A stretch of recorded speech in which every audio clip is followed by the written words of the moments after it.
América do Sul, 15 milhões de anos atrás. Uma criatura monstruosa conhecida como ave do terror é o rei ou rainha das feras nessas terras. A gente olha para elas e vê umas cabeças imensas. Aquilo devia ser uma arma muito poderosa.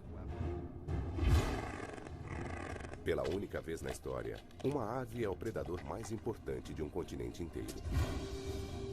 E então, essa ave do terror viaja 11 mil quilômetros até a América do Norte.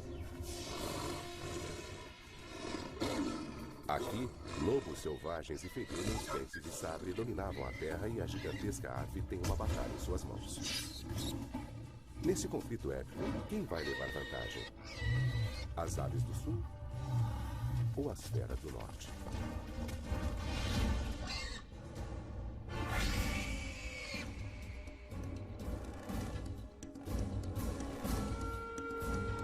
Predadores pré-históricos, aves do terror.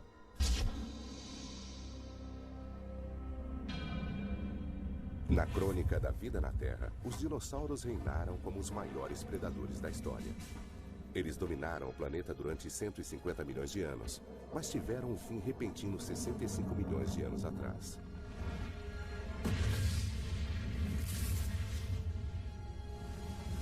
Muitos acreditam que um asteroide ou um cometa tenha destruído os dinossauros completamente.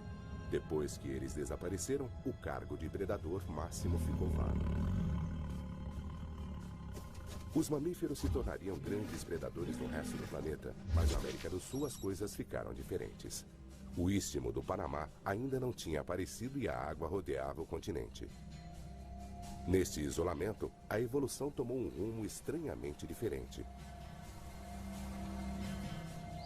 O continente era uma ilha gigantesca adornada com savanas abertas e limitada por florestas. Aqui, os mamíferos eram herbívoros dóceis que iam de grandes preguiças a criaturas coraçadas estranhas como o gliptodonte.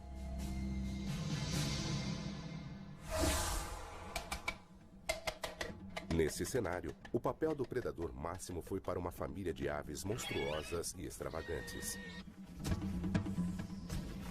Hoje nós as chamamos de aves do terror e estiveram no domínio durante 58 milhões de anos. Se olharmos para a cabeça, ela é enorme como em todas as aves do terror. Essa ave era capaz de atacar com tal força que, ao atingir a presa, ela possivelmente conseguia matá-la quase que instantaneamente. Como aves podem ter alcançado tamanho poder? Prova da verdadeira natureza dessas feras enigmáticas é encontrada primeiramente em depósitos de fósseis e mais tarde em laboratórios científicos. Mas a família da ave do terror permanece ainda um grande mistério. O registro fóssil nos oferece relutantemente pistas para uma investigação ainda em andamento que teve início há mais de 120 anos. Era o ano de 1887. O paleontólogo Florentino Ameghino escreveu sobre um fóssil desenterrado na região da Patagônia, na Argentina. Ele fazia parte de uma maxila sem dentes estranha de um crânio que talvez tivesse 60 centímetros de comprimento. Se é grande assim, pensou Ameghino, então deve pertencer a um mamífero. Com o tempo, com mais descobertas e mais estudos, ele se deu conta de que tinha cometido um engano. Os cientistas levaram mais 4 anos para identificar os grandes predadores como aves. As pistas-chave estavam no centro dos próprios ossos fossilizados. Dr. Luiz Chiappe é um dos especialistas mais importantes do mundo nessas criaturas. Ele estuda as aves do terror no Museu de História Natural de Los Angeles.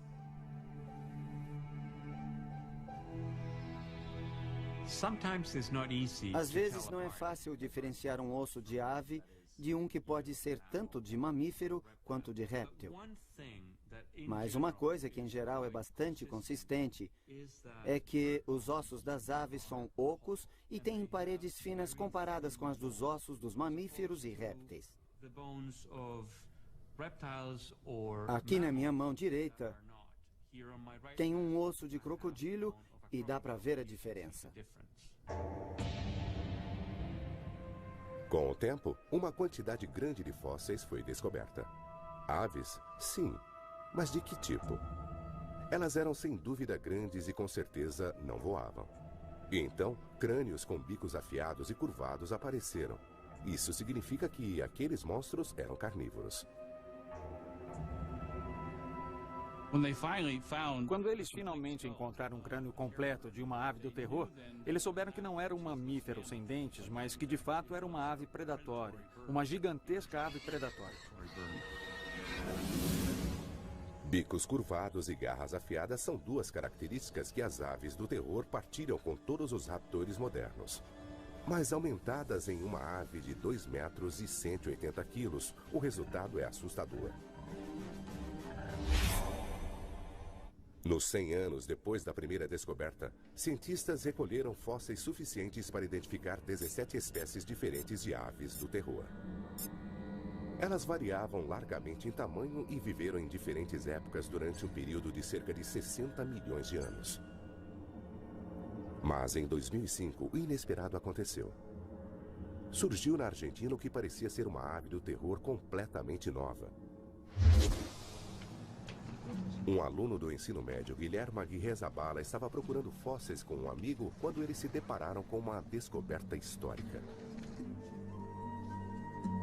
Guilherme, hoje estudante de paleontologia em Buenos Aires, interessava-se por fósseis desde que era menino.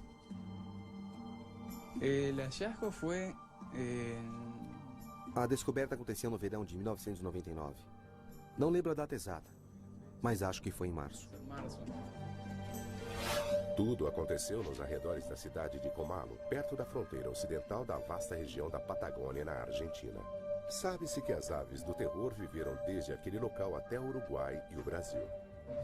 Nosotros ya habíamos encontrado algún que otro fósil, unas mandíbulas. Como já tínhamos encontrado alguns outros fósseis, sabíamos onde procurar e como reconhecê-los. Conocer los fósiles. Este particularmente estaba... Este, em especial, estava quase que totalmente enterrado.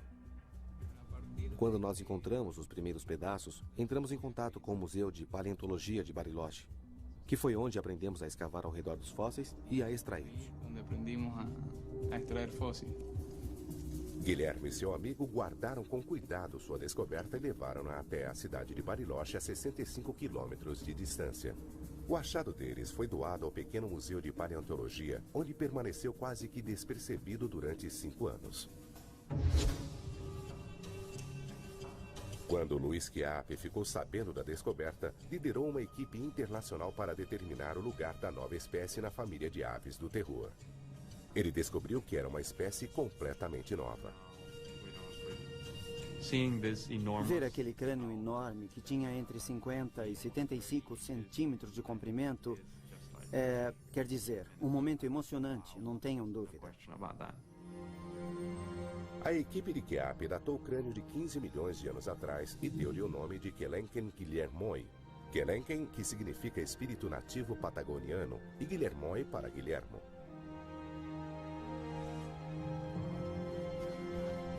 O Quelenquen foi uma descoberta espetacular. Era uma espécie nova com uma cabeça diferente de todas as aves da história. Com 71 centímetros de comprimento, basicamente maior do que o de um cavalo, o crânio do Quelenquen é o maior crânio de ave já encontrado. Chiappe comparou outros crânios de aves do terror com o do Quelenquen. Além disso, comparou o fóssil de uma perna e de um osso da pata também encontrados. Ele esperava descobrir o tamanho do Quelenquen, sua força e sua velocidade. Quero saber de Sara se podemos trabalhar. Ao examinar o crânio de uma ave do terror menor, Luiz Chiappe começa a ter uma ideia da aparência da nova espécie. Enquanto isso, em Bariloche, a paleontóloga Sara Bertelli analisa os ossos do Quelenquen no museu local. Comparando medidas desses poucos espécimes com outras aves do terror, eles conseguirão calcular as dimensões críticas do próprio Quelenquen. Embora o crânio seja a descoberta mais espetacular, um osso completo da perna também trouxe algumas surpresas. Este é o osso que em seres humanos corresponderia à ligação entre o tornozelo e os dedos do pé.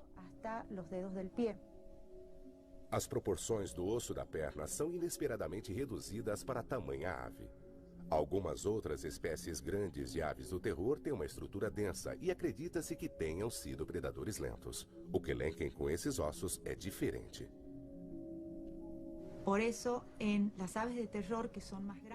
Nas aves do terror maiores e mais pesadas, este osso é curto e resistente. Mas em aves mais rápidas é comprido e delgado. É por isso que achamos que o Kelenken era um corredor rápido. O Kelenken faz parte da família mais rápida e mais alta de aves do terror. Ele pesa cerca de 180 quilos e tem 2 metros de altura. Ele se põe em pé sobre pernas delgadas, mas musculosas, atingindo uma velocidade alta em suas corridas. Do bico até a cauda são 3 metros de comprimento. Mas quando vemos de frente, ele parece surpreendentemente estreito com 45 centímetros de largura. Porém, Bertelli descobre que o tamanho avantajado desta ave assume uma posição secundária em relação à força enorme de sua mordida. Os ossos do crânio do Kelenken trazem sinais de músculos imensos presos nas têmporas, um indício do poder de suas mandíbulas gigantescas. Esses músculos controlam a força da mordida na maioria dos animais e representam uma das coisas que até os seres humanos têm em comum com as aves do terror. Se colocarmos a mão aqui e abrirmos a mandíbula, podemos sentir a contração dos músculos temporais. As marcas deixadas por esses músculos ocupam uma parte grande do topo do crânio. Isso nos dá uma ideia enorme da força da mordida que essa ave tinha. Tremenda força que tinha esta ave al morder. Um outro grupo de marcas revela os poderosos músculos do pescoço. Com tamanha força, a ave do terror era apavorante, pois atacava feroz e violentamente tanto com seu bico assustador quanto com suas garras parecidas com unhas. A ave do terror usava sua cabeça como uma picareta e enfiava a ponta do bico na presa, conseguindo arrancar pedaços de carne, atravessando até alguns ossos. A cabeça de uma ave do terror era uma máquina mortífera, uma arma que a levou às alturas do poder, tornando-a a predadora suprema e sem concorrentes na América do Sul.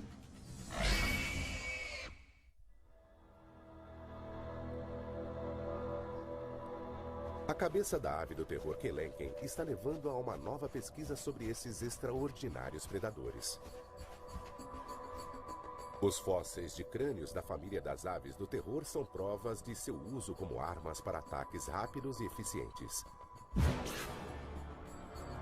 Mas agora, a tecnologia avançada pode nos dizer como esses crânios funcionavam. Muito bem, vai ser emocionante. Nos Estados Unidos, 2 cientistas se preparam para usar um tomógrafo médico para investigar a estrutura interna dos crânios das aves do terror. Larry Whitmer é professor de anatomia na Universidade de Ohio. Ele está recebendo Bob Chandler, especialista em aves do terror da Universidade Estadual da Geórgia. O que vamos fazer agora? Vamos alinhá-lo aqui para que possamos centralizá-lo e enquadrá-lo com o raio de luz do raio-x. Vamos depois focalizar o laser aqui em cima e vai dar certo. O processo, que dura menos de 1 minuto, pega o crânio de uma ave do terror e o vira do avesso. Mas a imagem que ele produz vai fornecer pistas sobre a natureza e comportamento daquelas aves enquanto elas viveram e caçaram.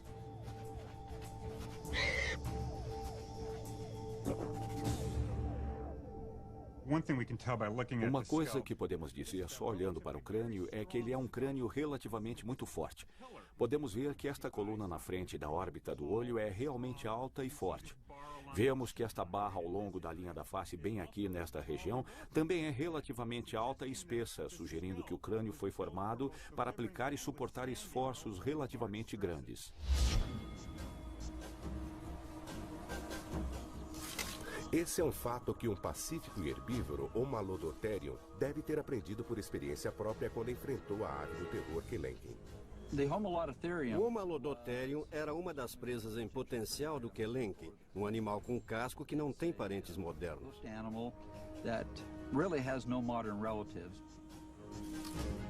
Andando devagar, o Homalodotherium com 275 quilos era 50% mais pesado que o Kelenken. A caça dele exigia uma estratégia específica. Uma das possíveis estratégias do Kelenken seria a de atingir a base do crânio do animal e tentar paralisá-lo.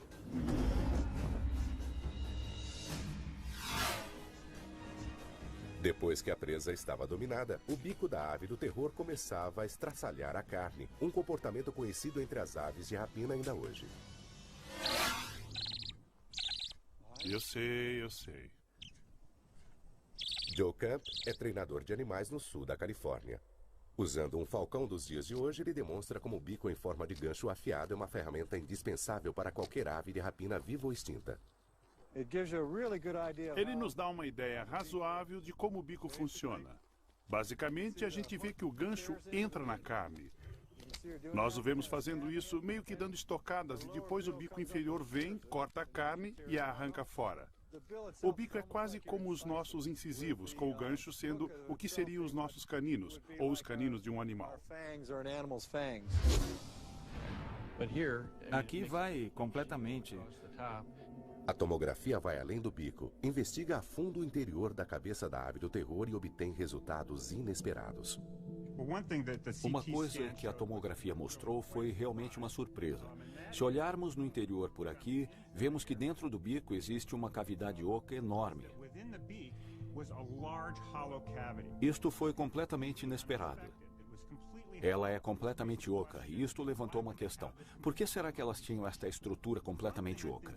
Uma coisa que acho que acontecia é que este bico oco era uma estrutura ressonante. Eles podem ter sido usados para movimentos de mandíbula e fazer um barulho que ressoavam por dentro deste grande espaço oco.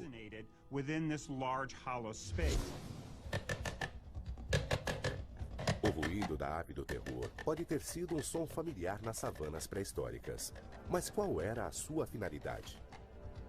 Um chamado para o acasalamento? Um sinal de alarme?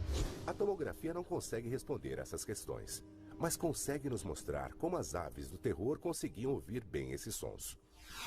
Vamos dar um zoom aqui no ouvido e ver se conseguimos ver o que há aqui dentro.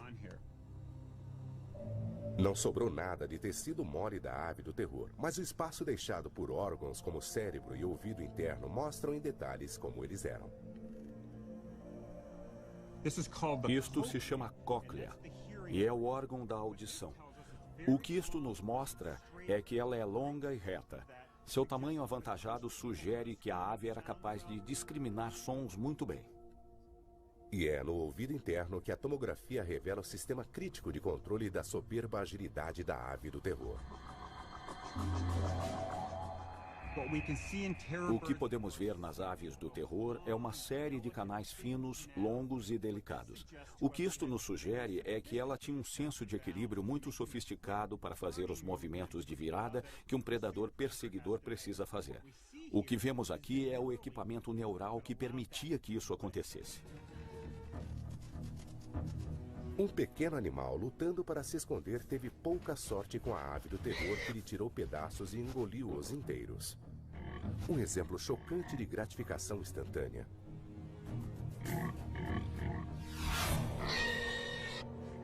Se isto fazia parte do comportamento das aves do terror, elas talvez também cuspissem fora bolotas de pelos e ossos indigestos como fazem hoje as aves predadoras. Se as imagens geradas por computador de seus canais do ouvido podem nos dizer que as aves do terror eram caçadores tão competentes, o que podemos aprender com as mesmas imagens de seu cérebro? Além de ser maior que os outros animais, o cérebro era todo estruturado para a visão. Lóbulos ópticos grandes, além de centros cerebrais poderosos e expandidos, funcionam junto para receber e processar o que a ave do terror vê. Tudo essencial para localizar e atacar a presa. Há também a surpreendente falta de um bulbo olfativo de bom tamanho, o que significa que ela não fazia muito uso do faro. Isso sugere fortemente que ela era uma predadora altamente ativa ao invés de carniceira. Alguns carnívoros grandes, como os ursos, por exemplo, também são carniceiros e contam com seu sentido do olfato para encontrar vítimas mortas. A tomografia nos diz que as aves do terror não faziam parte desse clube. Este animal claramente não fazia uso do sentido do olfato. O que vemos aqui é o cérebro de um predador. O que será que passava por este cérebro quando a ave do terror encontrava uma presa como um gliptodonte? O gliptodonte é um dos mamíferos mais característicos da América do Sul. Tinha esta armadura corporal óssea sólida. Esse animal, que viveu na época do Kelenken, pesava cerca de 90 quilos. É completamente coberto com a armadura nas costas e que também circundava a cauda e o topo da cabeça. Estamos falando de um animal que seria muito difícil de ser morto, simplesmente por causa daquela armadura óssea, que talvez tivesse 2,5 cm de espessura. É aqui que entra em ação a capacidade cerebral da ave do terror.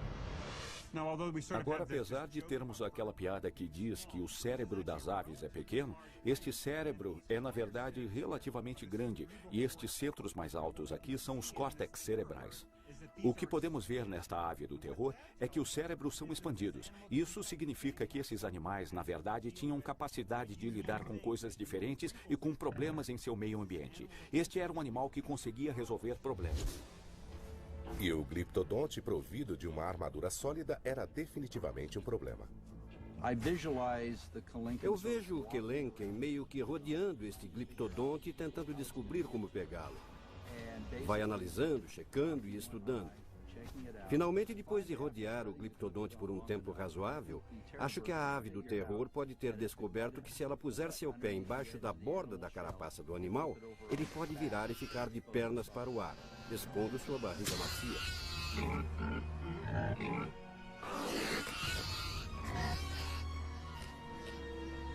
A América do Sul era uma cornucópia de presas para o Kelenken e seus parentes. Sendo um predador ativo, uma ave do terror de 200 quilos tinha de comer entre 10 e 15 quilos de comida por dia, e o continente isolado fornecia isso. Para aquelas aves, era um provável jardim do Éden.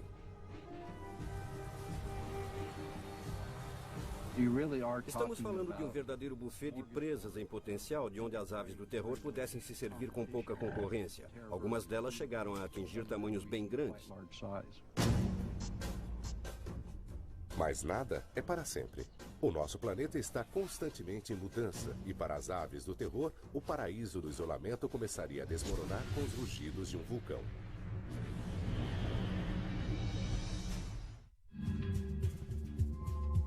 Até 1961, os cientistas achavam que as aves do terror tinham vivido apenas na América do Sul. Mas um pedaço de perna e uma parte de um dedo do pé levantaram uma possibilidade nova e intrigante. Quando o Titanis foi encontrado na América do Norte, ninguém acreditou. Achava-se que era outra coisa. Este vídeo mostra cientistas trabalhando embaixo d'água no Rio Santa Fé, na Flórida, no exato local onde eles encontraram fragmentos de uma criatura identificada como Titanis valeri, a primeira e única ave do terror conhecida na América do Norte.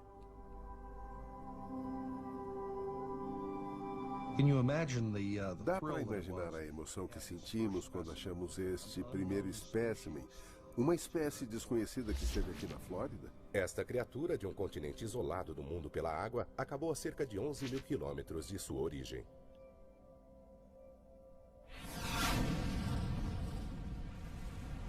Sua estrada foi pavimentada pela lava e cinza dos vulcões da Terra.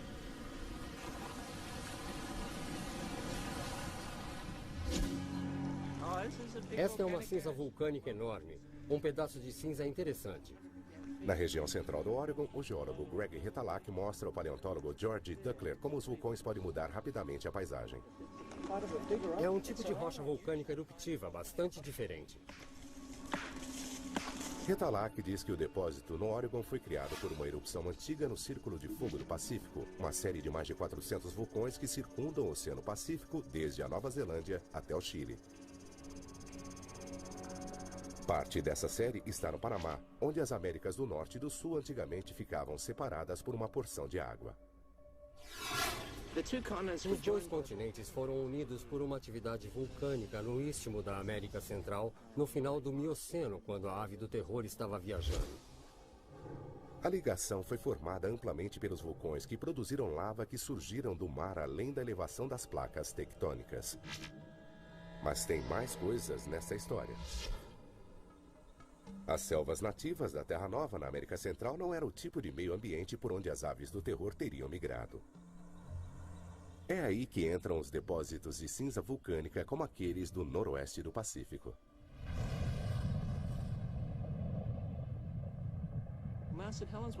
A erupção do Monte St. Helens foi uma desse tipo, mas ela só criou cerca de 1 metro de cinza. Esta criou 33 metros de cinza com 600 graus centígrados. Foi uma erupção muito maior do que a do Monte St. Helens e deve ter criado enormes extensões de campo aberto.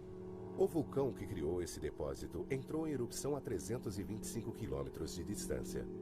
A camada grossa de rocha que ele deixou para trás pode ser vista em lugares sobre uma área de 300 mil quilômetros quadrados. As pobres criaturas que estavam no caminho deste fluxo viraram torrada. Tudo. As árvores, os animais, todos os tipos de coisas. Tudo virou torrada. 600 graus centígrados. É pior que um crematório. A que velocidade foi? Eles não conseguiram fugir disso. É a morte sobre rodas. Entre 3 e 5 milhões de anos atrás, erupções parecidas com a do Panamá resultaram no que Retalhak chama de recapeamento instantâneo da Terra, que destruiu selvas e abriu rapidamente os caminhos para que as aves do terror chegassem ao norte. Durante o curto período de tempo em que as plantas vieram e recolonizaram esta paisagem devastada, existiu muito cerrado para criaturas dos cerrados, como as aves do terror, por exemplo. Essas aves encontraram erupções deste tipo e sobreviveram. Ela pode ter migrado através dessa nova terra por 300 ou 500 quilômetros.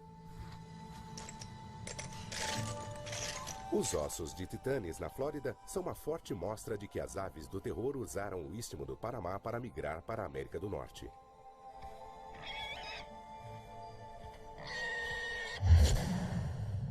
Quando os vulcões preencheram o espaço entre os dois continentes, a ponte de terra resultante tornou a migração possível. As aves se espalharam pelas savanas conhecidas, agora acessíveis por meio do novo itinerário. Acho que as aves do terror são como muitas outras espécies que, caso o habitat esteja disponível, elas vão ocupá-lo o mais rápido possível. Desde a descoberta em 1961, apenas um punhado de fósseis de aves do terror norte-americanas foram encontrados. Atualmente existem 42 espécimens de titanes na América do Norte. 41 desses espécimens residem aqui no Museu de História Natural da Flórida. Sem um crânio ou qualquer outro fóssil grande, é quase impossível para os especialistas montar uma imagem completa da ave do terror norte-americana. Tudo o que eles têm para trabalhar são fragmentos insuficientes de ossos. Irv Quittmeyer calculou as dimensões-chave para o titanes através da comparação das proporções dos ossos de outras espécies de aves do terror. Por exemplo, ele usou o fragmento da base da perna do titanes para descobrir a extensão total do osso. Quando examinamos este osso, vemos que ele é bastante largo e tal base deve ter sustentado uma haste longa de osso e uma ave alta. A maneira como isso devia funcionar pode ser ilustrada por essas bolas de argila e réguas. Em uma base pequena, isso aqui poderia cair. Então ele precisava de uma base grande para manter tudo no lugar e com uma menor aqui. Então, uma base grande, uma haste longa de osso, uma ave alta. Uma menor com uma haste menor, uma ave menor. O jogo de números de Quittmeyer envolvia a comparação de dimensões de 16 espécies de aves do terror. Ele até investigou a siriema da América do Sul, o parente vivo mais próximo daquela ave. Os cálculos forneceram as dimensões críticas necessárias para construir um esqueleto de metal espetacular de um titanes para o Museu da Flórida. Uma imagem completa da ave do terror.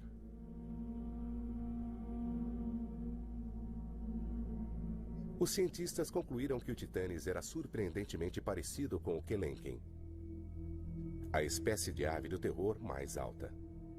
Mas o titanes era cerca de 20% mais baixo. O tamanho reduzido pode tê-lo tornado mais rápido e mais ágil. As aves do terror que vieram para o norte fizeram parte do grande intercâmbio americano, uma imensa troca de espécies entre as Américas do Norte e do Sul através do Panamá. A ave do terror precisava de sua velocidade para a nova presa que ele encontraria. Caçar um cavalo veloz deve ter sido um desafio para o Titanes. As aves corredoras mais rápidas atualmente são os avestruzes. Parecidas em forma e tamanho, os avestruzes nos oferecem uma maneira de descobrir como as aves do terror corriam. Algumas aves do terror se parecem muito em termos de proporção dos membros com um avestruz. Por isso não erraríamos se reconstituíssemos a locomoção de uma, tendo como parâmetro a de um avestruz. Já que avestruzes conseguem correr a 50, 60 quilômetros com facilidade, não são fáceis de serem capturados para uma demonstração de sua técnica. Então, o biólogo Kevin Middleton convidou o ginasta Henry Holloway para ir ao campus da Universidade da Califórnia, em São Bernardino, para explicar como as criaturas como os avestruzes ou aves do terror conseguem correr tão depressa. Holloway vai mostrar como pernas humanas conseguem funcionar como pernas de avestruz com a ajuda de um equipamento especial. São pernas de pau. Esta é uma estrutura de alumínio, com uma mola de folha de fibra de carbono que vai devolver a força que você aplicar. As pernas vão permitir que Henry corra como um avestruz imitando os tendões longos e flexíveis nas pernas das aves. Mas a anatomia dos ossos também faz parte da equação. Este é o osso da coxa, o joelho, a tíbia e o pé. Em uma ave, o pé seria muito mais comprido. Uma ave corre apoiada nos dedos da pata. Uma pata mais comprida é importante porque dá efeito alavanca maior para os músculos e permite passadas mais largas. Os joelhos visivelmente invertidos em uma ave que corre depressa são, na verdade, os tornozelos do animal. É uma ilustração dramática do comprimento dos ossos dos pés e quanta potência eles fornecem. Vamos lá. Para Henry Holloway, as pernas mecânicas altamente tecnológicas essencialmente alongam seus pés humanos curtos, dando-lhe a capacidade de correr como uma ave do terror. Vai!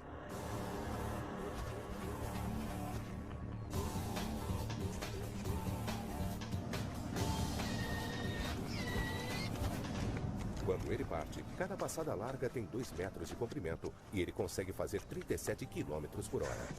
As aves do terror, com pernas e músculos maiores, tinham passadas de 3 metros e provavelmente conseguiam fazer 65, o mesmo que os avestruzes fazem hoje.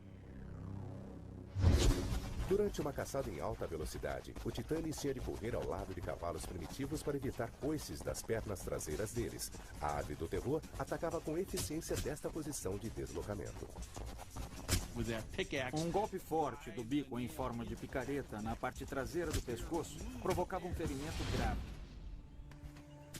que fazia com que o animal sangrasse até a sua liquidação final.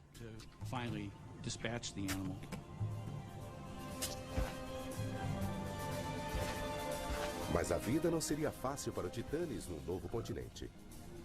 Ele estava prestes a fazer o primeiro contato com os predadores do norte. Eles eram concorrentes novos e destemidos, mas nunca haviam enfrentado o poder de uma ave do terror.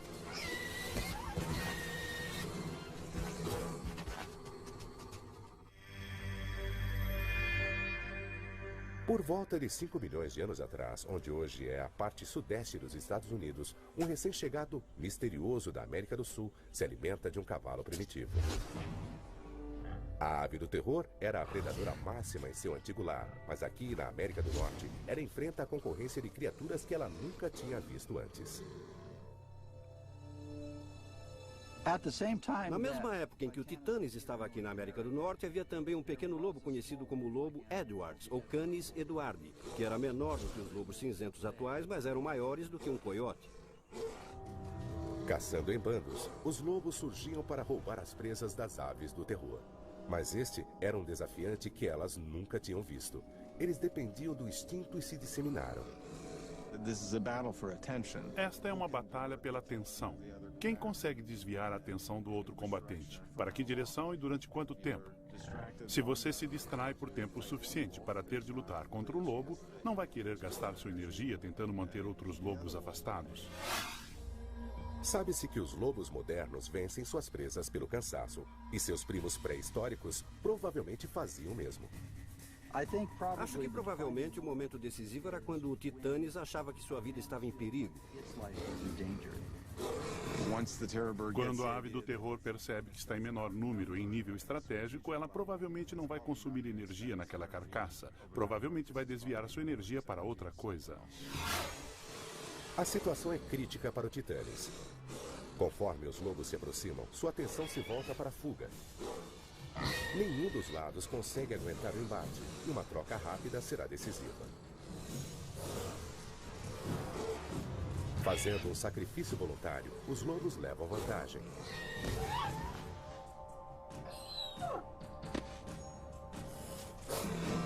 Depois de aprender a lição, a ave do terror se retira, e sua inteligência nativa vai fazer com que mude sua estratégia de caça.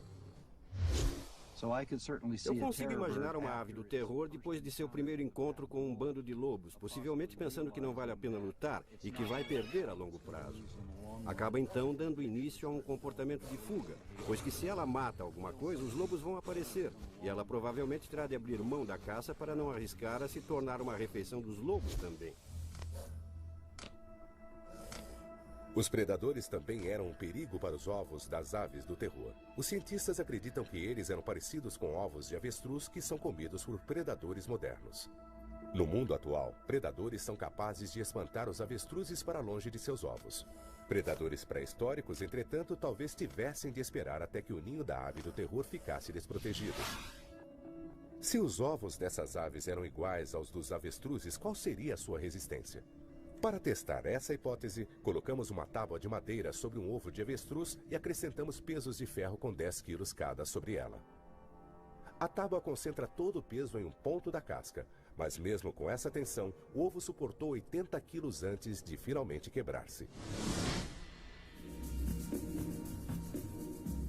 Porém, a resistência é ilusória, uma vez que um ovo se quebra facilmente se cair de uma altura de 60 centímetros. Um ovo batendo contra o outro também se quebra.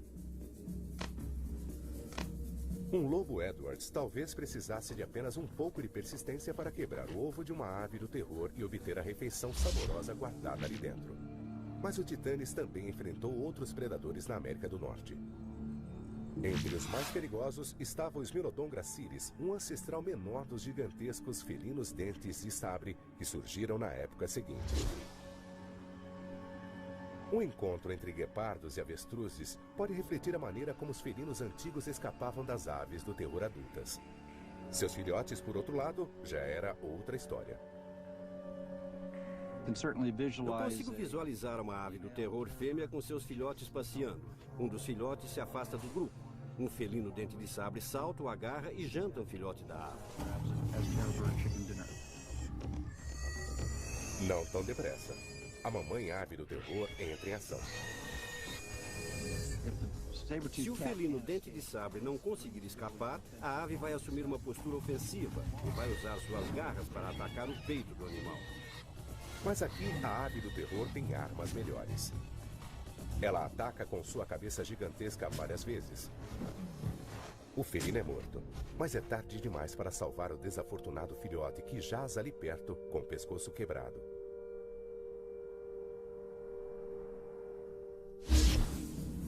A vida na América do Norte deve ter sido muito mais difícil para as aves do terror do que era no Sul. Aqui elas enfrentaram predadores como felinos e lobos destinados a evoluírem e se tornarem as megaferas no futuro. Estes novos concorrentes ameaçaram a existência das aves do terror.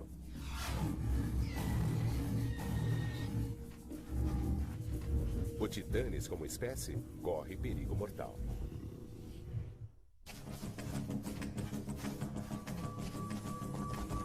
O reinado das aves do terror durou quase 60 milhões de anos. Elas foram predadoras supremas na América do Sul e imigrantes aventureiras no Norte.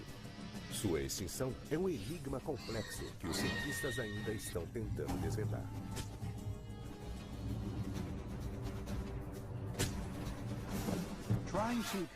É muito difícil tentar dar uma boa explicação para a extinção de um grupo qualquer de animais. Um fator pode ser o grande intercâmbio americano. A mistura de espécies migrando entre as Américas do Norte e Sul, tornando a vida das aves do terror mais difícil. Uma das coisas que podemos analisar é a falta de competição com outros predadores e o fato de que quando você começa a ver predadores norte-americanos, cães e felinos, etc., surge um aumento na concorrência pelo suprimento de comida. 2 milhões de anos atrás, as aves do terror na América do Norte e do Sul podem ter sofrido uma pressão muito grande para conseguir comida, quando os felinos de dente de sabre começaram a partilhar o seu território. A pressão dos predadores e adversários podem ser 2 fatores para a extinção das aves do terror, mas existe um fator ainda maior. Na minha opinião, aquelas aves não foram superadas por predadores mamalianos. Na verdade, houve uma mudança climática global. 2 milhões de anos atrás, a Terra entrou em uma série de eras do gelo. As geleiras do norte seguraram a água do oceano em forma de gelo. O nível dos oceanos baixou e isso fez com que o nível dos lençóis freáticos também baixasse em lugares como a Flórida, onde o Titanes vivia. A paisagem secou. Vai haver muito mais vegetação seca e isso afeta a disponibilidade de alimento para as presas. Então vamos ter uma mudança nos números e na variedade de animais que servem de alimento para o Titanes. É uma espécie de efeito dominó, com a mudança no clima liderando a extinção consequente do Titanes. Na América do Sul, os Andes continuaram a se expandir para cima como vinham fazendo há milhões de anos, bloqueando o índice pluviométrico. Com o decorrer do tempo, as savanas ao seu leste se tornaram estepes mais secas, destituindo mais adiante o habitat das aves do terror. Meio ambiente, predação, competição. Estes são os suspeitos no mistério das aves do terror e o motivo pelo qual seu longo reinado chegou ao fim. Seria apenas um ou uma combinação de todos os 3? Ainda é cedo para ter certeza, mas faz parte do desafio que estamos enfrentando nesta ciência. Conforme desenvolvemos nosso conhecimento sobre esses animais e os compreendemos um pouco melhor. Podemos até chegar à questão principal, que é saber por que eles não estão mais entre nós. O epílogo da história da ave do terror ainda está se revelando nas escavações de fósseis na Flórida. Enquanto se sabe que essas aves grandes vagaram sobre a Terra há milhões de anos, já se considerou possível que os Titanes, a última das aves do terror, pode ter vivido há apenas 10 mil anos. Isso significa que ele pode ter tido contato com seres humanos. Não vimos nenhum fragmento de Titanes. Provavelmente não é o meio ambiente certo para essa espécie. É o tempo certo, a era certa, mas não é o meio ambiente certo. Os cientistas Richard Albert e Bruce McFadden conduzem uma escavação em uma depressão pantanosa, onde os sedimentos guardam fósseis do grande intercâmbio americano. Era importante solucionar o enigma da linha do tempo do Titanes. Seres humanos na mesma região que as aves do terror podem tê-las caçado até sua extinção. Se o Titanes viveu até cerca de 10 mil anos atrás, uma explicação possível para a razão dessas aves terem sido extintas foram as influências humanas. Pois está bem claro que naquela época os seres humanos estavam se espalhando por toda a América do Norte. O problema era esse. Em terra firme, os fósseis são encontrados em camadas sedimentares. A posição das camadas normalmente corresponde à data do fóssil. Mas os fósseis de Titanes foram encontrados embaixo d'água, onde o rio Santa Fé os tinha transportado. De onde vieram esses fósseis? Por que eles são encontrados como fósseis de indivíduos distintos no meio de um riacho e não presos em sedimentos no terreno pantanoso? Mergulhadores encontraram fragmentos de Titanes misturados com ossos de animais que viveram há 10 mil anos. Então, que idade eles têm na verdade? Bruce McFadden resolveu este mistério através das assinaturas de minerais nos fósseis. Ele comparou os ossos de Titanes com os ossos de espécimes muito recentes e outros que, se sabe, viveram há 2 milhões de anos. Quando os ossos se tornam fósseis, eles absorvem minerais dos lençóis freáticos locais. E esses minerais são característicos de cada período de tempo. Assim, os fósseis que são formados em diferentes épocas têm sinais químicos diferentes.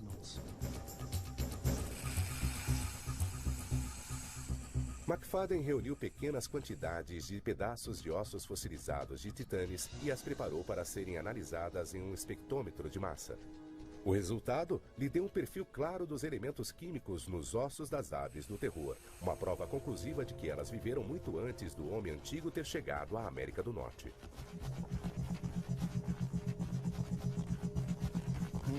Temos dois padrões básicos. Temos um padrão para os ossos muito recentes, que tem cerca de 15 mil anos de idade. E depois outro padrão de osso que está aqui, que representa animais com 2 milhões de anos. E os fósseis de titanes mostram exatamente as concentrações de elementos de fósseis de 2 milhões de anos. Mas, incrivelmente, a história não terminou ali. A ave do terror tinha mais a nos contar sobre sua sobrevivência no norte. McFadden também descobriu que um fóssil de titanes no Texas não tinha 2 milhões, mas 5 milhões de anos. Isso significa que a ave do terror permaneceu pelo menos 3 milhões de anos na América do Norte, uma permanência duradoura para qualquer espécie.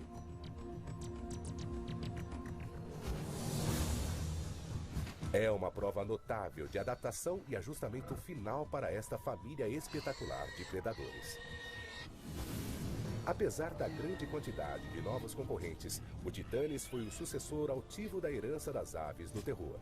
Em seu último lar na América do Norte, ele não apenas sobreviveu, também prosperou.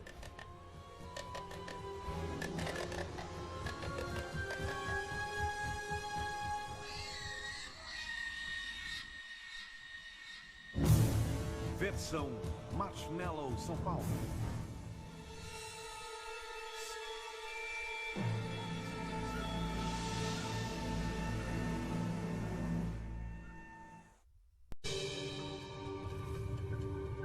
América do Sul, 15 milhões de anos atrás. Uma criatura monstruosa conhecida como ave do terror é o rei ou rainha das feras nessas terras. A gente olha para elas e vê umas cabeças imensas. Aquilo devia ser uma arma muito poderosa. Pela única vez na história, uma ave é o predador mais importante de um continente inteiro. E então, essa ave do terror viaja 11 mil quilômetros até a América do Norte. Aqui, lobos selvagens e felinos, dentes de sabre, dominavam a terra e a gigantesca ave tem uma batalha em suas mãos. Nesse conflito épico, quem vai levar vantagem? As aves do sul ou as feras do norte?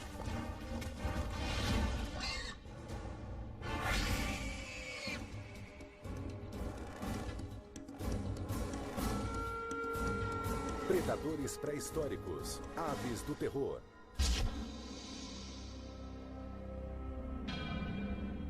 Na crônica da vida na Terra, os dinossauros reinaram como os maiores predadores da história. Eles dominaram o planeta durante 150 milhões de anos, mas tiveram um fim repentino 65 milhões de anos atrás.